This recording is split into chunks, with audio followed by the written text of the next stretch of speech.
This coding question has appeared at every single company. So given a string, return the length of the longest substring that contains at most 2 distinct characters. Let's say we're given this example, we have the following longest substring that contains at most 2 distinct characters, we can return its length 5. Let's go over the thought process. We can implement a 2-pointer approach to keep track of the left and right boundaries of our substring. One pointer will scan forward to find valid characters for our substring. Now when the substring has more than 2 distinct characters, we can shrink the substring by moving our left pointer. Now the next step is keeping track of the characters inside the substring. What we can do is to create a hash map to keep track of elements and frequency. So every single time we add an element, we will increment the frequency of the character inside the map.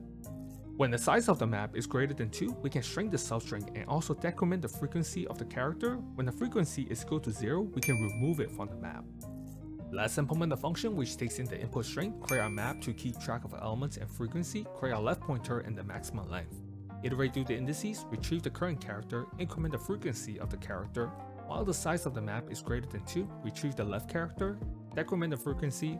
If the frequency is equal to 0, remove it from the map. Update max if our current substring is longer, and then we can return max.